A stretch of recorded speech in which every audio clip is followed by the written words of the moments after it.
Evening, ladies and gentlemen. Thank you for attending this meeting of the Cabinet tonight on Wednesday, the 21st of June 2023, the first formal meeting of the new Cabinet. May I ask quickly, just before we start, a former friend and colleague of ours and former councillor and county councillor, Sue Prim. It's the first formal meeting of the council that we've had since Sue's unfortunate death. So if we may, can we just have a moment's silence and reflection in memory of former councillor Sue Prim, please?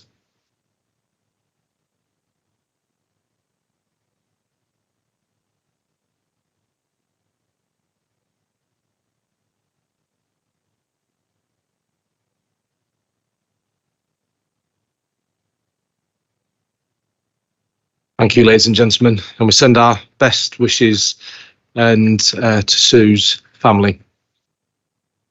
Before we start this evening, I'd just like to outline some housekeeping rules. There are no planned fire alarms, so if the alarm does sound, please leave via the emergency exits. Can I request now that all mobile phones are kept on silent or switched off? If everybody could check, please. Thank you. We'll start by introducing the Cabinet to everybody. My name is Councillor Paul Foster. I'm the leader of the council and the chair of the Cabinet. I'm Aniela Belinsky-Gelder and I'm the Cabinet Member for Property, Assets, Commercial Services and Major Developments and the Ward Councillor for Leyland Central. And the Deputy Leader. Good evening, everybody. Apologies for just walking in. I'm Councillor Matthew Tomlinson. I'm a councillor for Broadfield Ward in Leyland, and I'm the council's cabinet member for Finance and Public Protection. Good evening. I'm Deborah Ashton. I'm a councillor for Charnock Ward in Penwitham, and I'm cabinet member for Neighbourhoods and Waste Services. Thanks. Evening, everybody. Councillor Ian Watkinson. I'm a councillor for Charnock Ward, which is a chunk of Penwitham and a little bit of Lostock Hall, and also cabinet member for Customer Services and IT. Good evening, everybody. I'm Claire Hunter, Councillor Claire Hunter for Banbury East, Ward Member for Banbury East and Cabinet Member for Communities, Leisure and Wellbeing. Good evening, everybody. My name's Jackie Alty. I'm councillor for Farrington East and I'm Cabinet Member for Wealth Building, Social Justice and Equality and Diversity. Good evening, everyone. James Flannery, Cabinet Member for Planning, Business Support and Economic Development. Thank you, colleagues. And if I could now ask the officers to introduce themselves, starting with the Chief Executive. I'm the Chief Executive. My name is Chris Sinnott.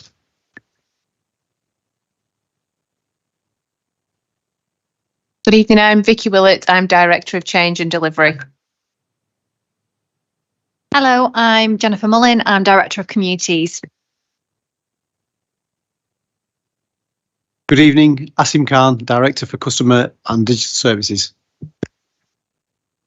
Hi, I'm Neil Holt and I'm Principal Management Accountant and Deputy Section 151. Good evening, Coral Asprey, Democratic Services. Hi, I'm David Whelan, the Council's Head of Legal and Procurement and the Deputy Monitoring Officer. Thank you. So that's the introductions and welcome everybody.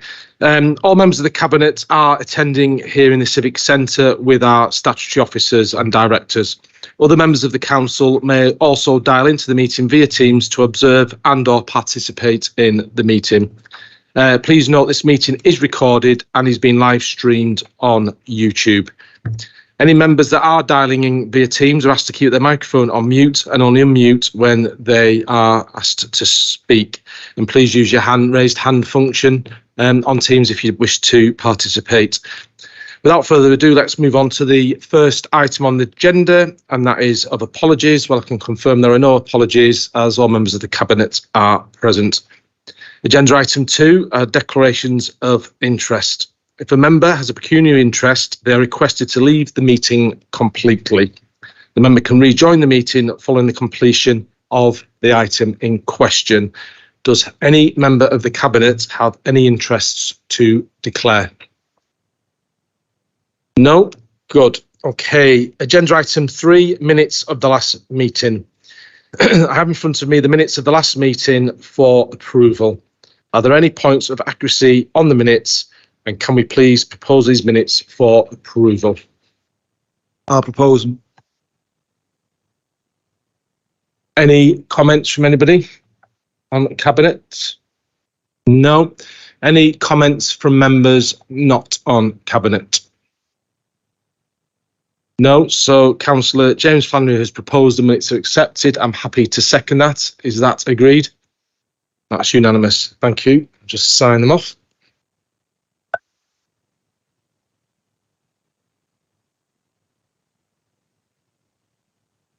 Agenda item 4, colleagues, is the Cabinet Forward Plan. Members were asked to advise that this item is accessible via the web link on the agenda online. However, hard copies of the latest plan reflecting the changes since publication are available at the meeting if any members of the Cabinet require them. Have any members got any points to raise about the Cabinet's Forward Plan? I'm aware there is an awful lot of business on there, as you'd expect, particularly for a new administration, and we'll be adding to that as quickly as we have our plans in place for the delivery for the rest of the year. Any questions, any queries, any comments? No? Okay, we're only asked to note that Cabinet Forward Plan, and it is duly noted. Okay, agenda item 5 is the South Ribble Tourism Strategy, and I'm going to lead on this. So members of the Cabinet will be aware that we've been looking in the previous administration at developing a tourism strategy for South Ribble, because it's the ambition of the council to continue to develop our visitor offer and attract more tourism into South Ribble, as our plan to support both our residents with opportunities and our local economy and businesses. You'll see that from page 39 onwards within the agenda pack is the strategy from 23 to 25. And you'll see also, if you go through to page 42, the stark drop-off in visits to South Ribble post-pandemic, and this is something that clearly is a considerable concern to us, hence our intervention with delivering the strategy. There's the issues and opportunities that we've identified around local identity, local and regional awareness, the drive for continued investment in the borough, but also we've got to take in consideration the cost of living crisis and the impact that that does have on the visitor economy. We have some strategic principles of identity, pride, great days out and events for everyone. We've created the vision for the borough, and the vision is, and I don't mind repeating this, by 2028, South Ribble will thrive as a popular tourism destination with highly rated visitor attractions and a recognised first-class events programme that collectively supports the local economy. And you'll then notice within here, we've got some priorities and objectives, the audience that we're seeming to attract, and our delivery plan. And also, finally, how we will deliver success and manage success through the 3-year period. You'll also notice that we've had a full redesign for Discover South Ribble, and we have a brand new website as well, and we're already heavily engaging with that. So I must say to the officers and to Andrew in particular, thank you. It's a really good document. It's, as we always like to see, it's user friendly, but we have some clear deliverables there, and we do have a job of work to revitalise the economy in all areas of the borough. And I think that this strategy and bringing in tourists, as we do with the Music in the Park, which brought, you recall, over 3,500 individuals into Leyland a couple of weeks ago, some from as far away as the Republic of Ireland, they were telling us as well, which was great to see. So I'm more than happy to propose that we adopt this strategy, and I'm open to any questions or comments that any members of the Cabinet may have. Councillor Matthew Tomlinson. Thank you. Like you, I think it's a well set out and very accessible report. And it just struck me really that I don't think we're ever going to get people to come and visit South Ribble like they might visit Blackpool or Manchester, but they will come and visit Worden Park. They will come and go to Penwortham Coach House or the playground at Withy Grove or Samlesbury Hall or any of these places. And I know it's raised as an issue on page 43 about what is South Ribble, where is South Ribble? And I think if we tend to focus more on what we've got rather than the name of South Ribble, because we do have a lot to offer. And I mean, not only did we just have music in the park, we had Leyland Festival, didn't we, at the weekend, which was a huge success again. So I think we've a lot to offer without worrying too much about where is South Ribble. Unless we want to use this as an opportunity to promote the name South Ribble, and I don't think that's what this document's for. This is to get people here enjoying themselves and hopefully spending the money. Thanks, Matthew. Yeah, I should have mentioned the festival. That was an overwhelming success, as you say. I think there was upwards of 25,000 plus. Although the chair of the town team, Martin Carlin, tried telling me there was 40,000 there. But I think that was later on in the afternoon when he was probably not thinking too straight. I'll be kind to him. But no, it's wonderful, and it's not just about the revenue that these events bring to the borough's business, and they really do bring hundreds and hundreds of thousands of pounds worth of business to the borough. But it's also the big smile, because it's the entertainment that it delivers for our communities, and we do it across the board, don't we? In Penwortham, Longton, Banbury, everywhere, and they're really important. It's something that we must continue to prioritise. Any other questions or queries, anybody? Councillor Bielinski-Gelder. Thank you, Paul. I think it, like Matthew said, it's really nice. It looks nice. It's laid out well. I think that what's interesting is you always think about tourism as somewhere you're going to go. You don't necessarily think about it as from where you already live. People don't think, I'm going to. So it's a good way to look outwardly, if you know what I mean, and see what would draw people in. And obviously on the junction 28 on the M6, which is between Manchester, London and Scotland. So it's a perfect place to stop off and things like that.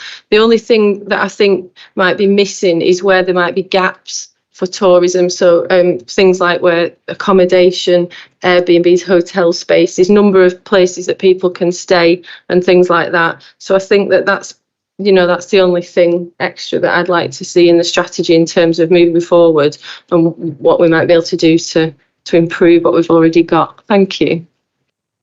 Thanks, Sonia. Yeah, very good points. And we've already spoken to Andrew and the team about this. And what we're going to do is we're going to enhance the website with links to the local Airbnb and local hotels and any other areas for accommodation, because I think we're all acutely aware if there is a downside really within the borough is there is a general lack of hotel space. So it's something that we need to look at, but also the public transport links aren't brilliant either.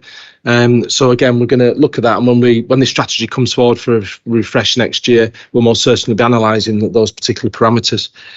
Okay, any other comments, anyone?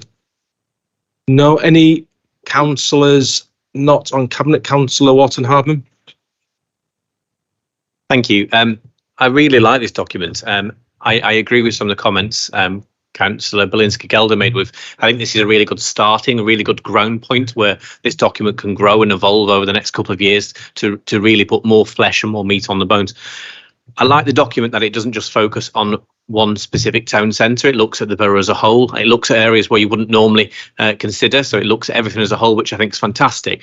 And I also like the fact that we're doing something as a council to support our communities when we've had lockdowns, we've had cost of living crisis, we've had people not being able to afford to go out and not being able to afford to run the business. So it's another way the council is helping our community and helping people by hopefully bringing people into our borough. So I really think it's a fantastic document and look forward to it growing over the next couple of years.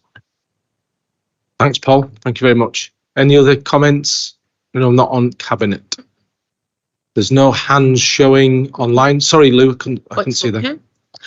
I'd just like to congratulate the design team, because when I look at the vision and I look at those Worden Hall, Samlesbury Hall, it makes me want to look again. And I think in tourism, you just don't want, when you're looking at some information or a pamphlet, just to glance through it, you want to be drawn back again. And those designs, it looks fresh and very inviting. So I'd just like to congratulate the team. Well, Thanks, Lou, Councillor Jackson. And it's a very important point, this, because these strategies need to be public facing, and public facing documents aren't 100 pages of paragraph after word after word. People need to buy in. And this is something I think the council has really improved on over the last 2 or 3 years. And you'll have seen it, Lou, through the delivery of the corporate strategy as well. And then you get, because we want feedback, we want consultation, and we want people to understand what we're trying to achieve for them. So thanks for that. Councillor Pillinger.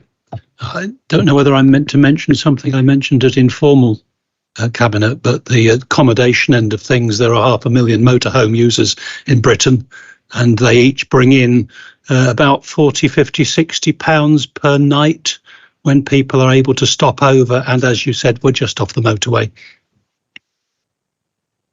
Yeah, thanks, Pete. I did notice, I think it's Preston has just been putting through something very similar recently. So we are looking at that, Pete, and we'll look to develop that as best we can through the local plan with Councillor Flannery as well, and identify the sites. Right, with no more comments, it's been proposed by myself that we adopt the strategy. Do we have a seconder, please? Seconded. Right, proposed and seconded. All those in favour? Thank you very much. That is adopted. Moving swiftly on, we've now got the agenda item 6 is the Q4 Performance Monitoring Report 2022-2023.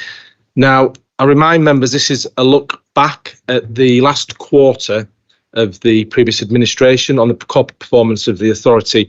I'll also remind Cabinet colleagues that this has been through the Scrutiny Committee, Councillor Will Adams and his Scrutiny Committee, where we faced a number of questions in many, many different areas.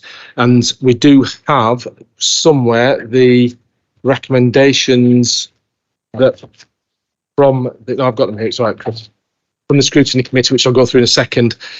Basically, to surmise, the performance of the authority continued to be strong at the beginning of this year, the Q4. Across the board, we're continuing to deliver services well. Feedback from our customers, our residents, is good and strong, and there's clearly some more work that we need to continue to do. There are a couple of items that were brought up through the report, and we do report by exception. There's the issues surrounding the performance of the credit union, and it was agreed that Councillor Alty is going to work with officers now and look about how we can enhance the credit union to get out into our community. So she's going to look at some work with the chairs of the community hubs to see what we can do, and there's a paper going to come back to Cabinet for consideration in respect to that. But please, we've not met our necessarily KPI for the performance of the credit union, but the credit union is still is doing well and has performed well. It's not quite met the targets that we initially set it, and that was predominantly, if not all, down to the cost of living crisis that our residents are currently facing. But there's more that we can do with the credit union. We looked at two of the major projects that the council's going to deliver, and that's Jubilee Gardens with the extra care facility next door, and the delivery of the town deal. Colleagues will recall that what we're doing there is we're taking a slight step back so that we can take 3 or 4 steps forward very quickly.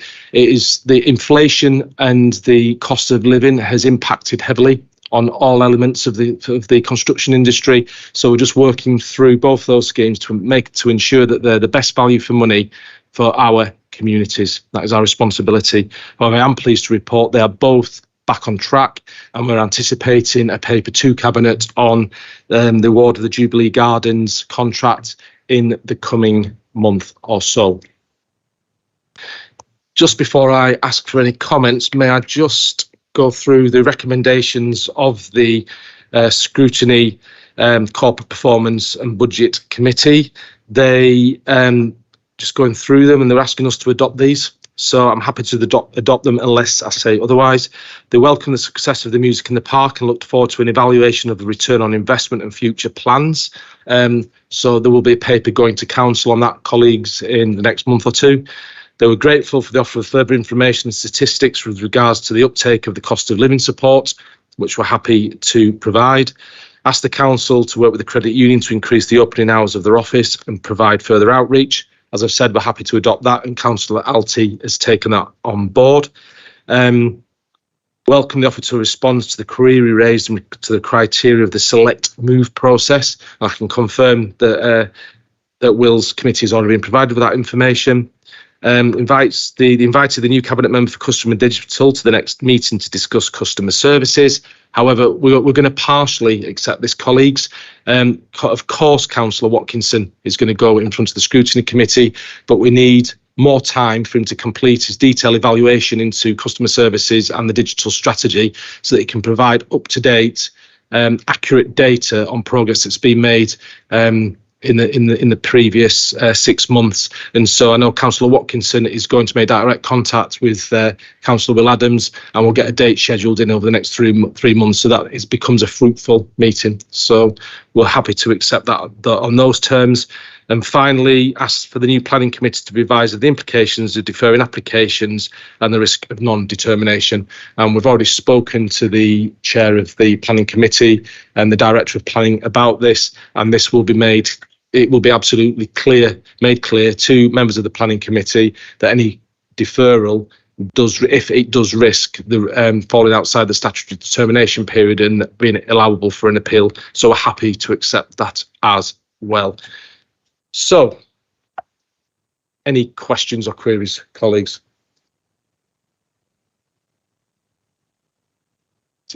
Anyone? No comments? Sorry, Councillor Alty. Yeah, just to comment that I've already been in discussion with the officers regarding getting a clearer, wider public presence for the credit union, but that there are opportunities, as you mentioned, with the chairs of the hubs. I think if we encourage all community hub members to discuss that as an issue, how do we raise profile, how do we increase accessibility, and how do we make it a more public facing rather than a centre in a building?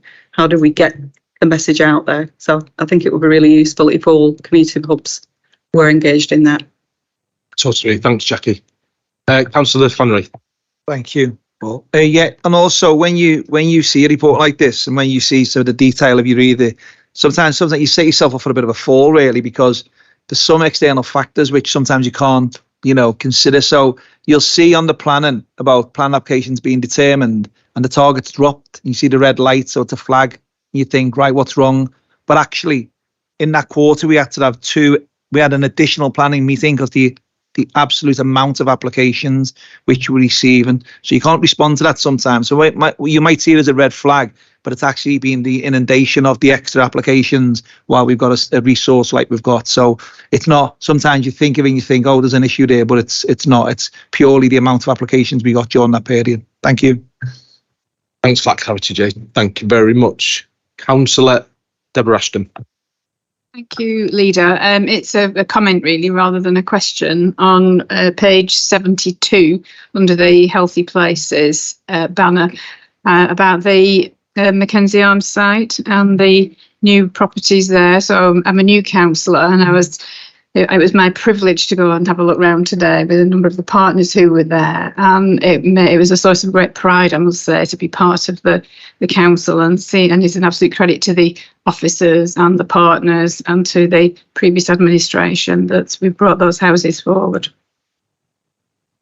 Thanks, Deborah. Yeah, it was great, wasn't it? And just to reiterate, there was 700 applications on one of the properties we're in today, and overall far in excess of 4,000 applications for the 15 or 16 houses that we've built. But they are an exemplar, and I'll happily show any individual from anywhere around those properties and challenge anyone to build anything better, because our community deserve it.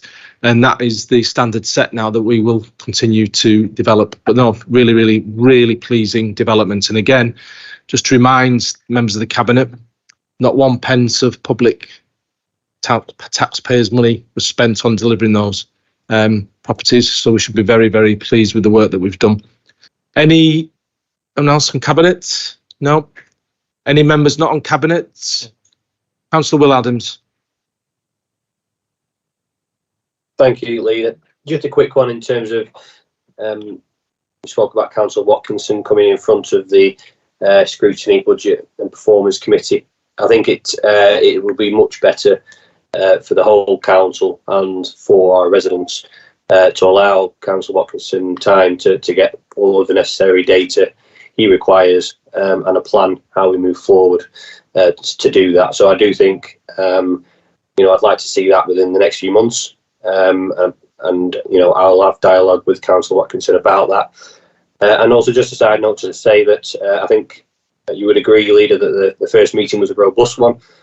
We asked plenty of difficult questions, but that is only for the benefit of our residents, and that's how I want to continue moving forward over the next 12 months. And I look forward to a positive relationship between the committee and yourselves and the Cabinet. Thank you. Thanks, Will. And yeah, we completely agree that the whole purpose of scrutiny is to scrutinise, and and it needs to be done properly. And we really commend you and your committee for the way that you undertook the role. And it's you're there to assist with the development of policy for this council, and we see you as a really, really important cog in supporting the administration and moving forward in the right direction. And as I say, we will always look to accept all the recommendations that we receive from the committee, and unless there's an exceptional reason why we can't, Will, and then we'll always obviously have to stand here and justify that and move forward. But we also thank you for your commitment to sit with Councillor Watkinson, and let's get I'm certain he'll be in front of you before the end of the year, Will. Any other questions from members? No. So we are asked to note the report. So it is duly noted, colleagues. Excuse me. So moving on.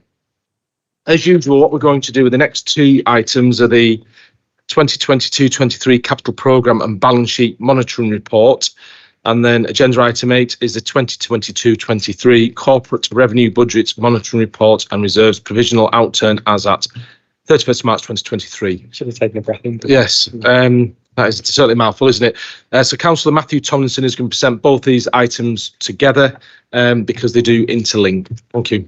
Matthew. Thank you, Leader. Yes, it's a catchy little title for a report, isn't it? I'm sure people will remember it fondly.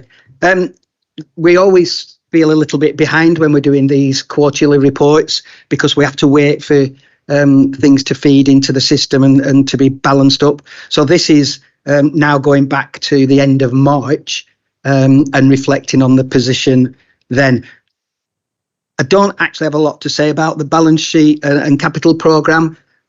We are behind where we want to be, and we've spent quite a bit less than we wanted to spend, but we have got a couple of very high profile projects that have been delayed in coming forward for a variety of reasons.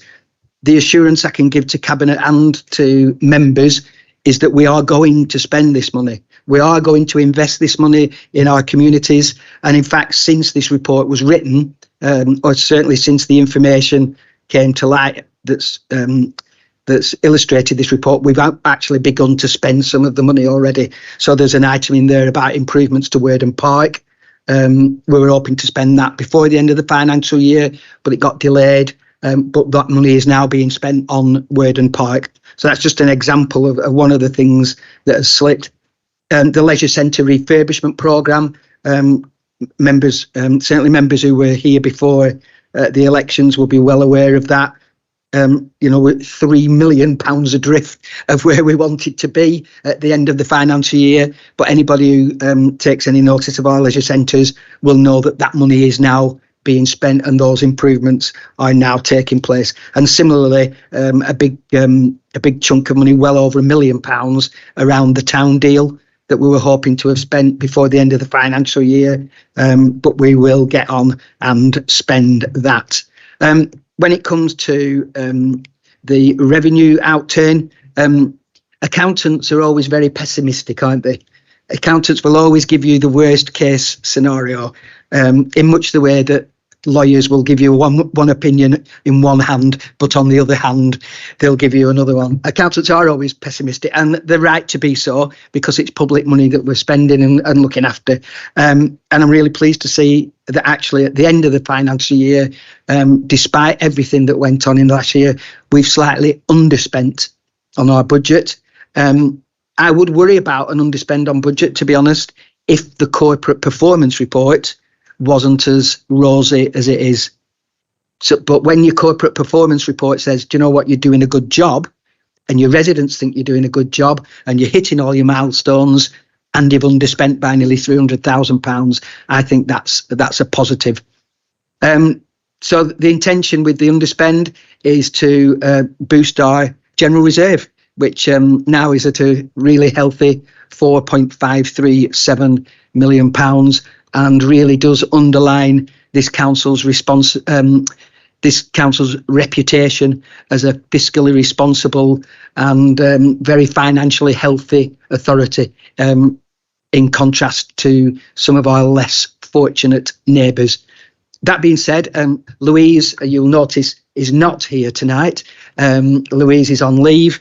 But I'll leave any technical or complicated questions, or indeed any I can't answer, to Neil's expertise.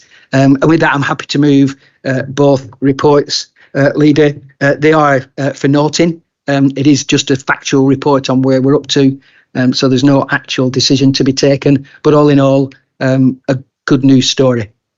Thank you. Thanks, Matthew. What I'm going to have to make a couple of comments and questions, if I may, but we are going to have to get you to do two things, please, because on the capital programme and balance sheet monitoring report, we are being asked to approve the revised capital programme. So can I just ask you to go through those three recommendations at the end? My apologies, you're right. So it's page 83, the front of agenda item 7. Cabinet is asked to approve the revised capital programme as attached in Appendix A. To note the variations to the programme, and to note the position in the balance sheet monitoring section of the report in respect of cash, investment and loan balances as at the 31st of March 2023.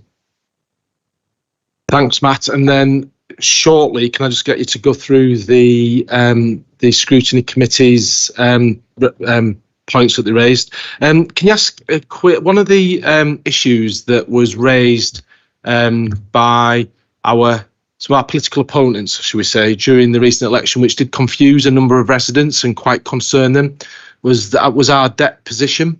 I'm just wondering if for Cabinet and for the wider council, if you could just reconfirm what our debt position is, please, Matthew. I'm not quite sure why, but I thought you might ask me that, Leader.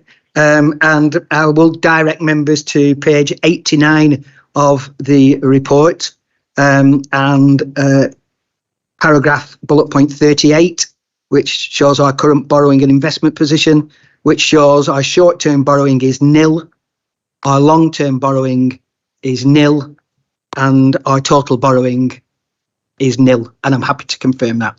Thank you for the question. Thanks. I'm struggling to understand why people get confused with that, but they certainly did. But no, just to reiterate, this council has no debt, and it has no debt at all, and there's no debt planned in the foreseeable future, because, as we said many times, a number of these investments that we're looking to make with enough working cash flows within the system to support those developments in the next year or two.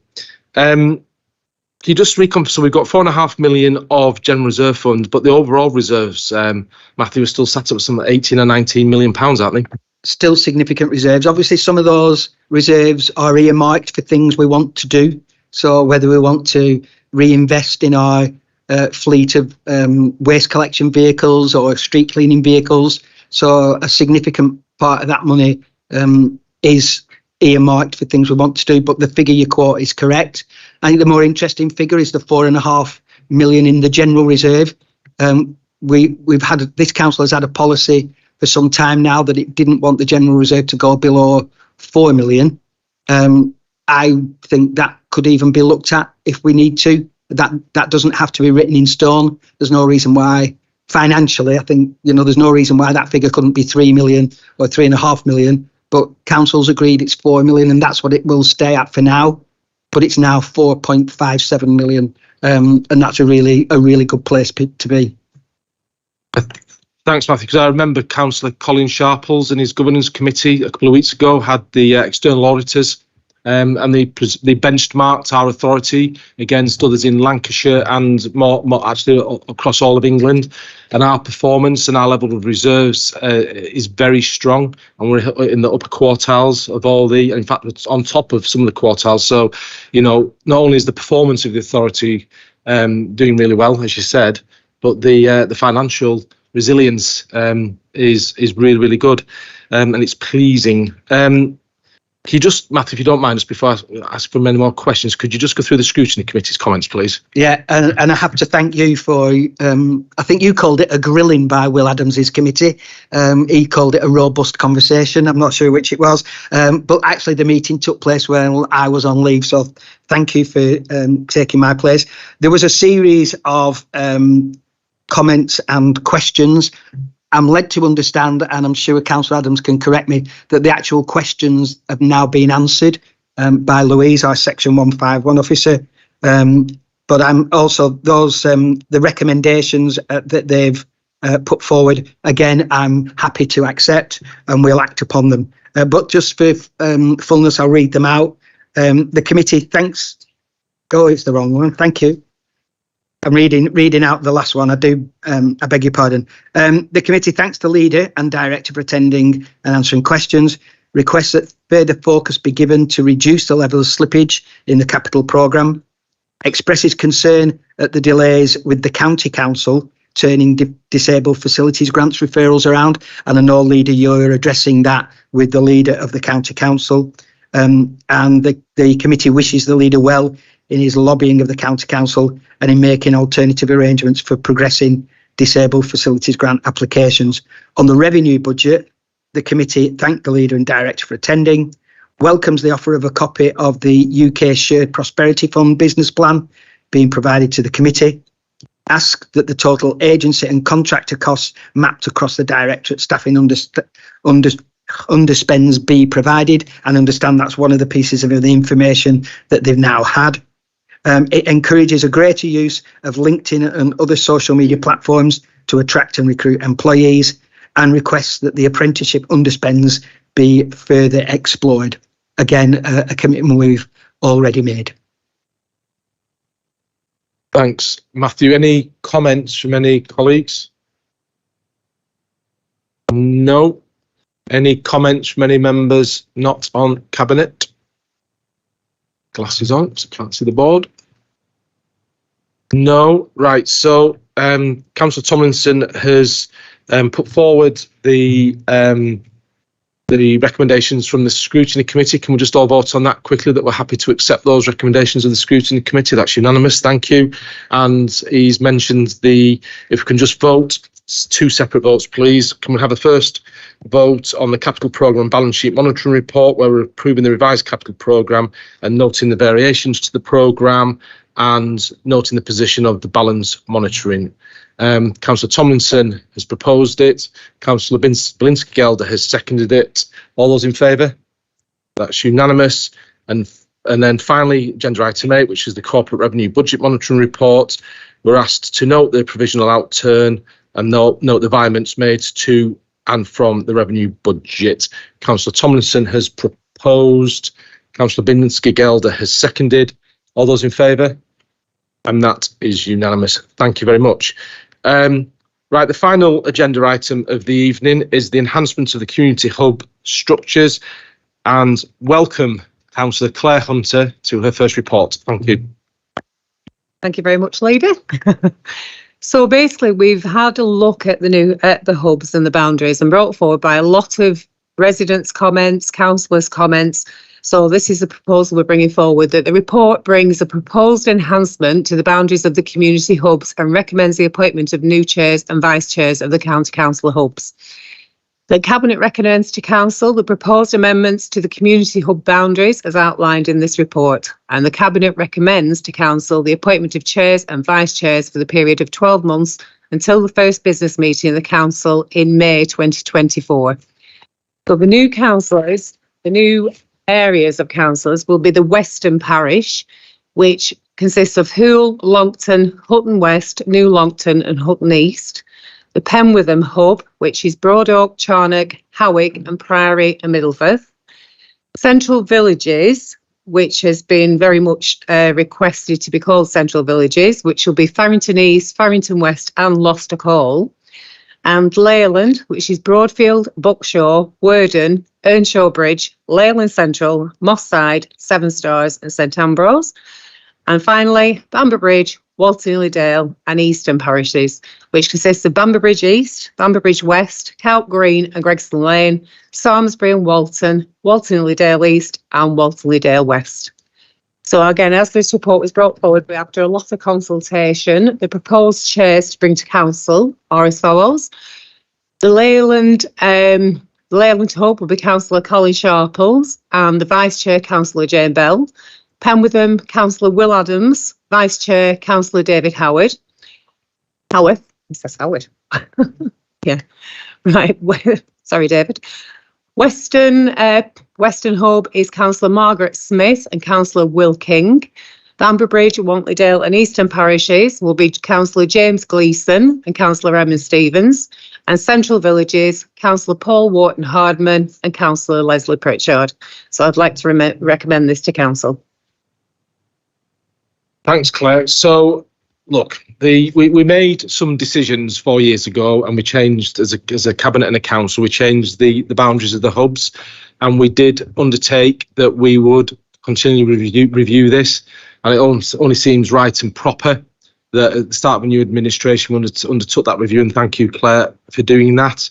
I've got to say, you know, over the last 4 years, that there's a number of councillors that used to bend my ear, and you all remember that when that were on council about this consistently and constantly, particularly the issue of Farrington going back in with Lostock Hall. There is a community there as one, and we've got to accept and listen to what our community has said. And we're all, every member around the cabinet table today, we're all out and we all went into Lostock Hall on numerous occasions, and this issue was raised constantly and consistently.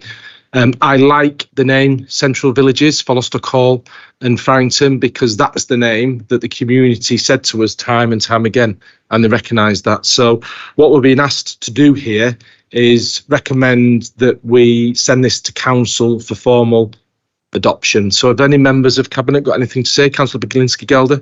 Yes, thank you, Leader. Yeah, I welcome this report. I think I'm just going to repeat what you've said, really, that we've listened to the community. We've been door to door in Lostock Hall and areas like that, which will become part of the Central Villages.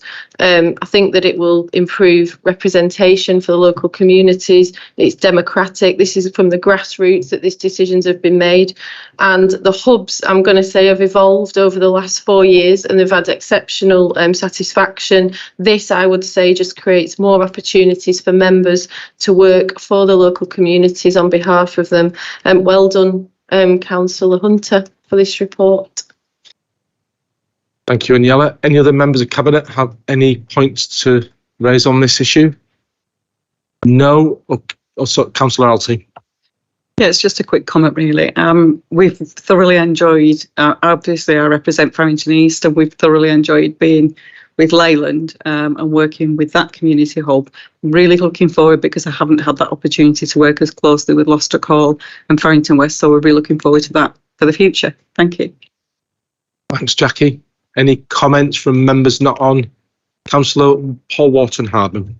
You'd be shocked to know I wanted to comment. Obviously, I welcome this. I've been not protesting for the last 4 years. However, as Councillor Alty has said, we've really enjoyed working with the Leyland Hub, and we've delivered some fantastic projects for the community in Farrington, working within the Leyland and Farrington Hub. So we cannot thank them enough for welcoming us and involving us fully in the hub over the last 4 years. what's been said already by yourself and other councillors is this is grassroots led. We've all spent time on the doors in Farrington West, Farrington East and Lostock Hall, and the community say they want this. And this is a fantastic example of the council advocating for the residents, listening to what the residents want and actually delivering that. So I fully welcome this, fully support this, and look forward to developing the hub over the next 12 months. Thank you, Paul. Councillor Colin Sharples. Yeah, thank you, Chair. Yeah, I welcome this as well. We are going to miss our colleagues in Farrington. I think it's worth noting that when there's 18 of us, the 4 Farrington members are a little bit at the behest of the 14 Leyland members. So I think this is great that they've now got the opportunity to work with another group and maybe get a bigger say. Thank you. Thank you, Colin. And we really buy into the hubs, and we just want them to be even more successful and reach out to the community even further. Any other comments from councillors not on cabinet? There's no hands raised anywhere. So hopefully this should be relatively straightforward, Claire, when we take it to council. So can you just read out the recommendations again, Claire, and then formally propose them, and we'll just go take it to the vote.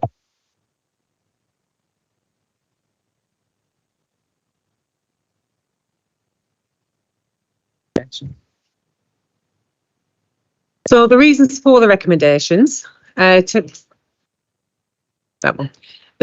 Cabinet recommends to Council the proposed amendments in the community hub boundaries as outlined in the report, and that the Cabinet recommends to Council the appointment of chairs and vice chairs for the period of 12 months until the first business meeting in the Council in May 2024. Thanks, Claire. So that's proposed. I am more than happy to second that. Can members please vote? And that's unanimous. And ladies and gentlemen, it is only 18:46 and there endeth the first meeting of the new cabinet. Let's hope it goes this swimmingly for the next 4 years. Can I thank you